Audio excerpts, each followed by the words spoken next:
A gente fala agora sobre a Vale, né, a mineradora, porque a gente segue agora acompanhando as ações da mineradora, né, isso em meio a essa perspectiva de avanço nessa quarta-feira, depois da companhia divulgar o relatório de produção e vendas do ano passado. Os resultados são bons, especialmente envolvendo o minério de ferro. Quem explica mais sobre esses números é a repórter da Broadcast, Thalita Nascimento, que já aparece comigo aqui em tela. Thalita, seja muito bem-vinda e boa tarde. Boa tarde, Vitor. Boa tarde para quem nos acompanha aqui no CNN Money.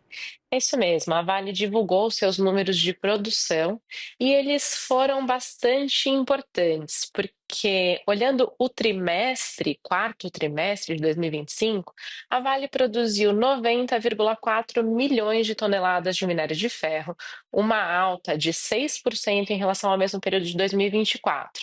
Mas o maior marco foi na produção anual. Em 2025, a Vale somou 336 milhões de toneladas de minério de ferro e superou a própria projeção que ela mesma tinha dado ao mercado de produzir no ano até 335 milhões de toneladas. Com esse número, Vitor, a Vale superou pela primeira vez desde 2018 a produção da Rio Tinto em Pilbara, na Austrália. Esse é um marco relevante porque a Vale tem dito ao longo dos últimos meses que queria voltar ao topo da produção de minério de ferro.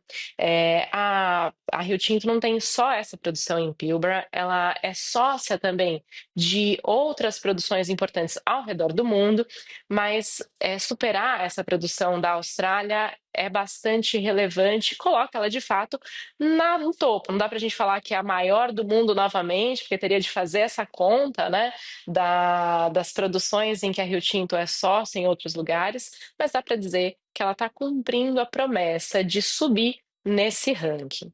Bom, além do minério de ferro, a Vale também divulgou os dados da produção de todos os seus minérios, né? E aí ela colocou um novo número de recorde também para a produção de cobre. É a maior produção trimestral desse minério desde 2018. Então, um minério importante para a transição energética, na produção de data centers, uma coisa que está com demanda crescente ao redor do mundo, e a Vale também tem a promessa de aumentar essa produção ao longo dos próximos anos. Falando um pouquinho da qualidade do minério de ferro que a Vale está exportando, ela segue naquele direcionamento de produzir minério com menor teor. A gente tem as pelotas, que têm um teor de minério elevado, são até uma proposta de reduzir emissões na siderurgia, mas, na verdade, o que a gente vê no curto prazo é a Vale diminuindo essa produção e priorizando os finos de minério, que têm menor teor de minério e emitem mais na queima na siderurgia, né? Emitem mais gases. E a gente tem um efeito disso no preço que a Vale consegue estabelecer para os seus produtos, que teve uma queda de mais de 80% na comparação do quarto trimestre de 25 com o mesmo período de 2024, mas isso já estava um pouco na conta, viu? A empresa tem feito essa opção por conta de demanda chinesa e os analistas já estavam com isso precificado. Além disso, como os volumes têm crescido, isso acaba compensando o efeito de preço. É importante a gente dizer que sim, a Vale sobe hoje, sobe mais de 1,5%, até agora há pouco a gente conferiu, mas não é só pelo resultado, viu? A gente está vivendo hoje um fluxo positivo estrangeiro na Bolsa, e aí as blue chips, essas empresas que têm ações muito líquidas, se beneficiam. Então, tem o relatório de produção, que foi positivo, teve números importantes, mas também tem esse fluxo estrangeiro que ajuda a ação da Vale a subir.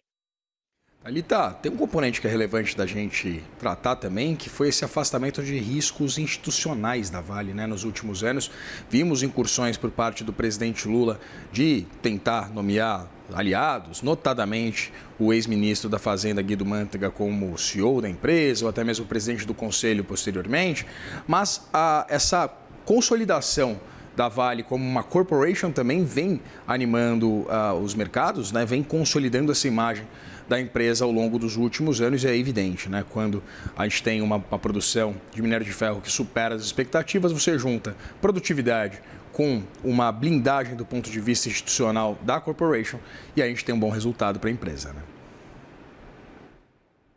Tem de avaliar também, Vitor, que o minério de ferro surpreendeu um pouco no preço nesse início de ano e a Vale se beneficia disso, né? A gente até chegou a conversar aqui com quem assiste o CNN Money que a projeção no meio do ano passado para o preço de minério de ferro estava bem mais baixa, ali por volta de US$ 90 a tonelada, e a gente viu um início de ano com US$ 105 a tonelada. Isso, obviamente, beneficia os resultados da empresa.